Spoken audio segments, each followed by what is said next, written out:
There's no protection, Meri, especially for you. You're on one piece. You would get a third. In technicality, you get a third of one of those pieces. And that's not fair, right? No. Because we paid for the land out of the family account. We all paid for it equally. Mm-hmm. We didn't pay for Coyote Pass all equally. I paid for an entire lot all by myself, at least 92% of it. Is easy to go to, oh, did you have this plan ahead of time when we decided to do a legal divorce back in 2014? Welcome back to Celebity. It's Olivia here. Picture this. 15 acres of wild, untouched Arizona desert. Blazing sun. Coyote howls in the distance. A new beginning, or so they said. In 2018, the Brown family stood on that land with stars in their eyes and grand promises echoing through the dusty wind. They called it Coyote Pass, a fresh start, a future built on freedom and family.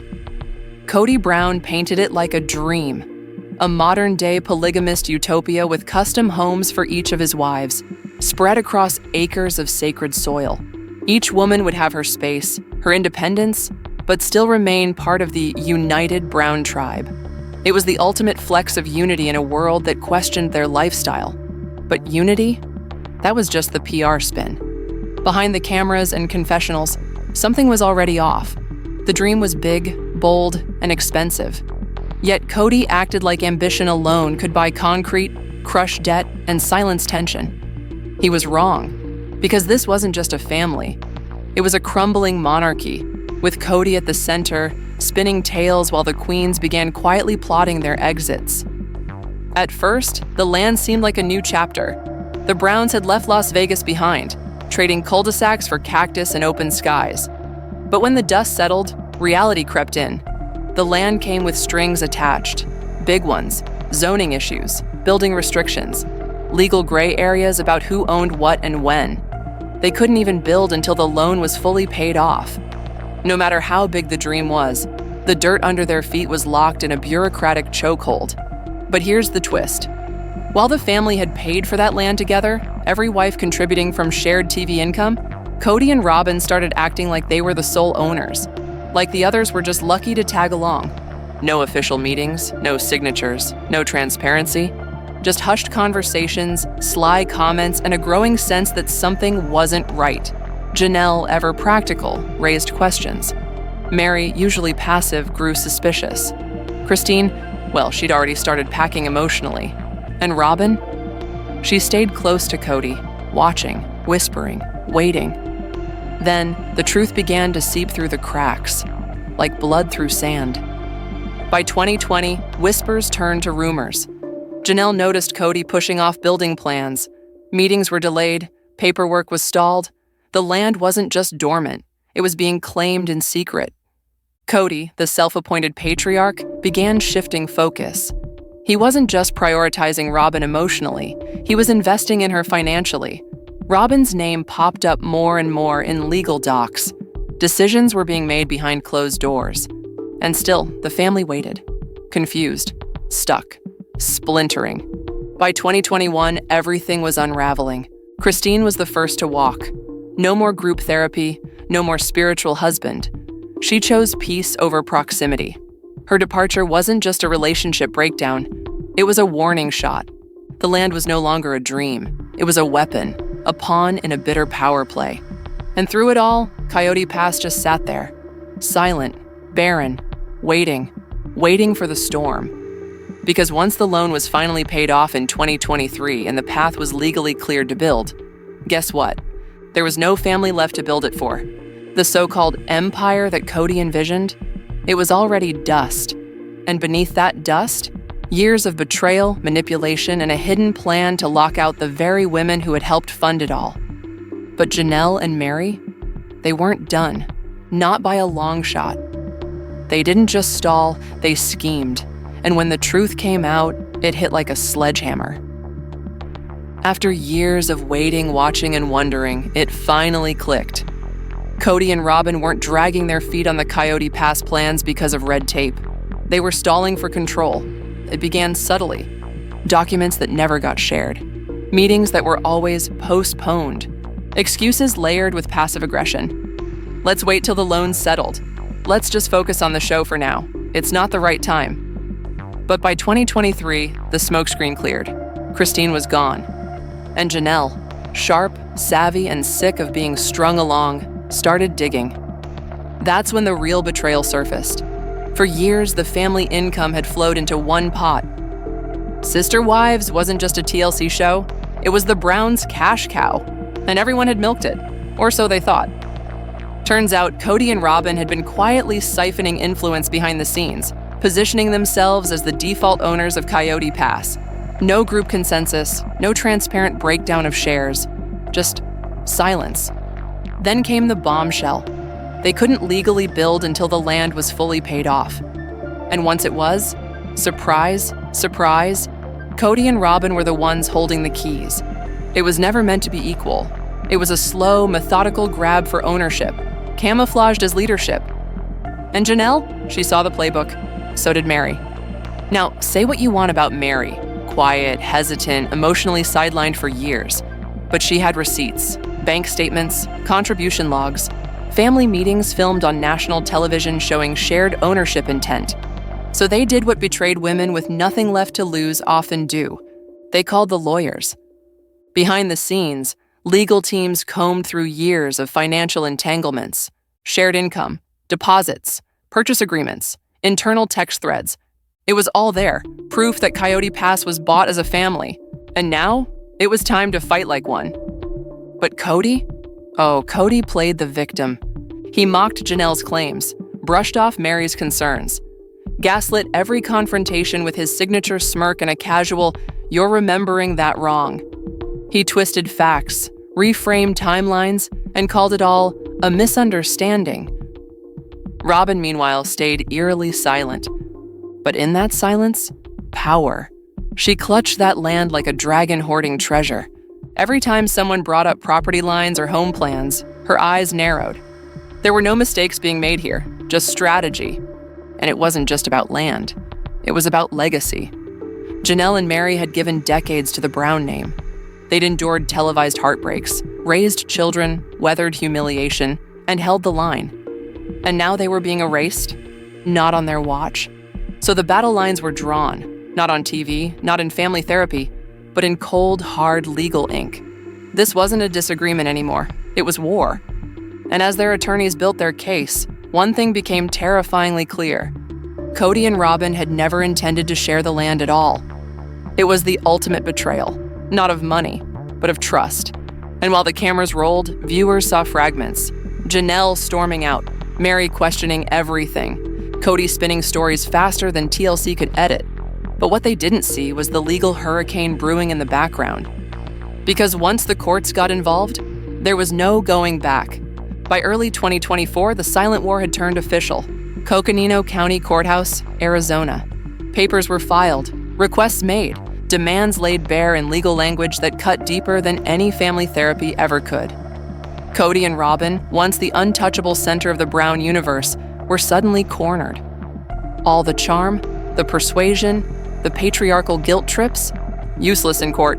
Law doesn't care about family dynamics. It cares about documentation, about who paid what, and who's lying about it. And for the first time, the truth wasn't on Kody's side.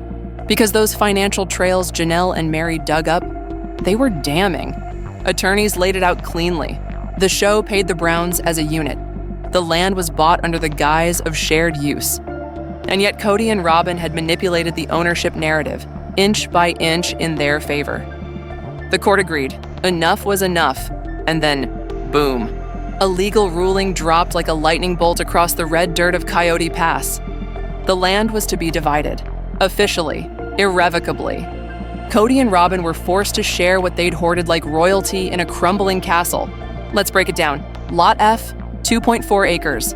Once controlled by Kody, gone. Now 50-50, Janelle and Meri walked out with equal claim, signed and sealed.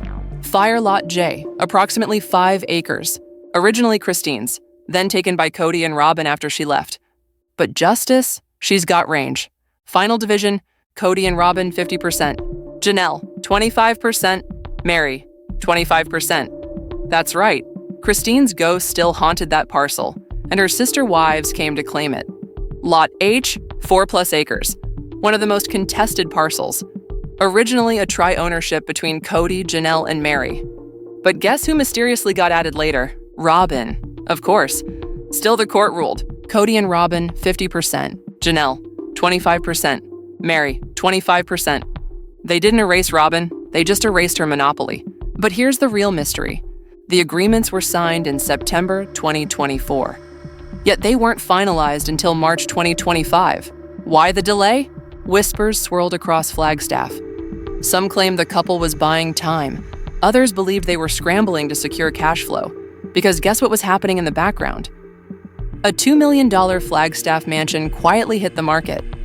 Robyn and Kody's crown jewel, their castle of comfort, up for sale. Officially, it was to downsize.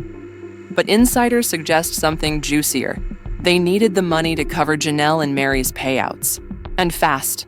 Think about it. You lose court control of the land. You're forced to sign over chunks of acreage. And at the same time, you're liquidating your most prized asset? Coincidence? Please. This wasn't just a property sale. It was a fire sale. The final move of a couple cornered by legal pressure, collapsing finances, and two ex-wives who'd finally had enough. And as the dust settled over Coyote Pass, one thing became crystal clear. The land no longer belonged to the patriarch. It now belonged to the women who'd been silenced, sidelined, and systematically cut out. They didn't scream. They signed. They didn't beg. They brokered. And in doing so, Janelle and Meri did something Kody never expected. They beat him at his own game. Coyote Pass wasn't just about dirt and dreams. It was a financial chessboard. And Kody, he'd been playing like a king, but the board flipped. Now the pieces were crashing down, and every move started costing him everything. Let's rewind to late 2024. Right after the court forced the Coyote Pass land to be divided, something suspicious happened. Kody and Robyn quietly listed their $2 million Flagstaff mansion.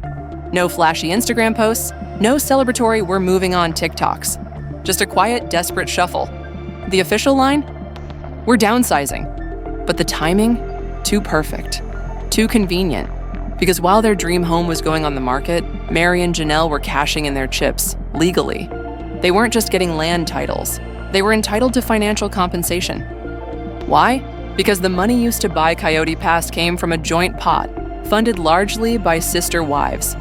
Yes, the very show that exploited their emotional breakdowns, awkward dinners, and family implosions on national TV was now the very thing that legally proved they were equal stakeholders. So when the court ordered the land split, it likely came with another consequence behind closed doors: financial back pay. Janelle and Meri had to be reimbursed, not just in land, but possibly in cash, to balance out years of shady bookkeeping and unequal payouts. And Kody? He couldn't afford to hold it all together anymore. Rumors swirled. Insiders hinted that Robyn had maxed out a few lines of credit, that the show's revenue was shrinking, that Kody's once lavish lifestyle, designer jackets, 4 homes, and road trips between wives, had finally outpaced the money coming in. And then another bomb dropped. Christine, yes, the wife who walked away first, filed for child support. Let's sit with that. Kody, already paying legal fees, already scrambling to cash out equity, already surrendering land left and right, now had to answer to a court again, this time for ongoing parental responsibilities.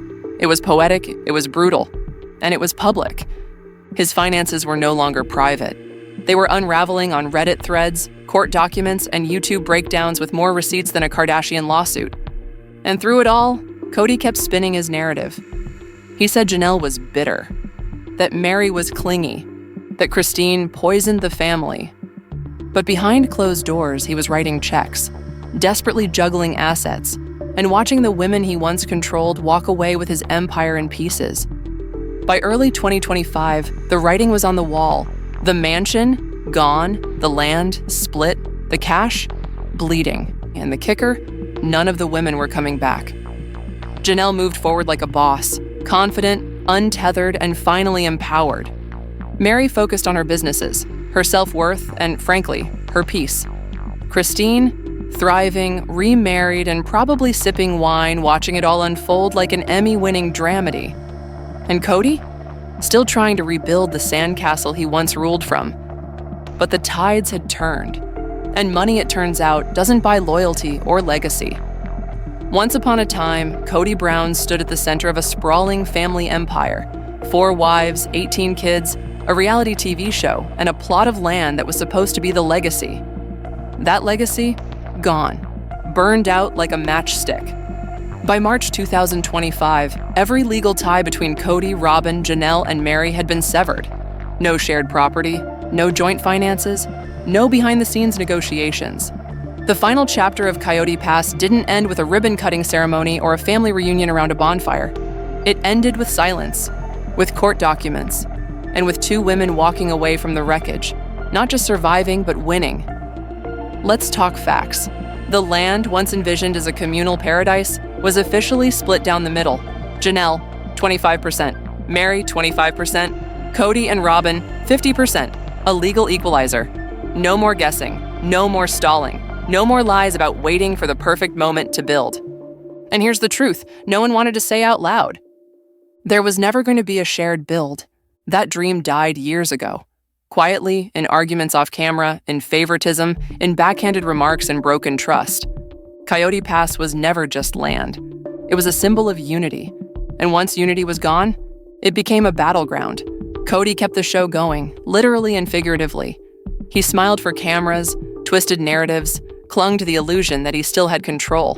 But with Meri and Janelle gone, Christine long gone, and adult children openly criticizing him online, there was no more family, just fragments. Just followers watching the implosion in real time. Meri, the first wife, often the most silent, the most patient, left with dignity and a deed.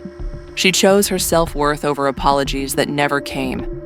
Janelle, the most practical, fiercely independent, walked away stronger. She wasn't bitter. She was free. Christine, the catalyst, the rebel, the woman who said enough first, had already moved on.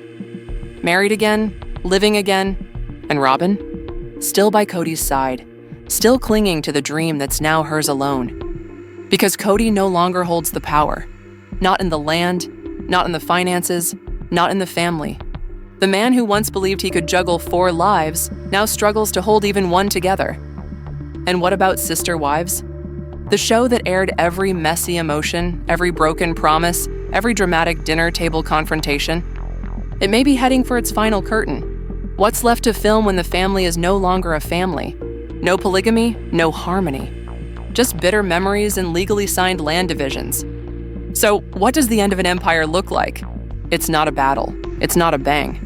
It's the slow, inevitable realization that you built your legacy on shifting sand, and the tide was always coming. Meri and Janelle didn't just walk away. They walked away with their heads high, their names on deeds, and their stories no longer written by Kody. And Kody? He's just a man with half a parcel and a reputation in pieces. This wasn't just legal drama, this was revolution. 2 women, once pushed to the sidelines, flipped the script, reclaimed their stories, their finances, their dignity. It took years, it took lawyers, it took heartbreak. But in the end, they won. And the best part? They didn't have to destroy the empire. It collapsed under the weight of its own lies.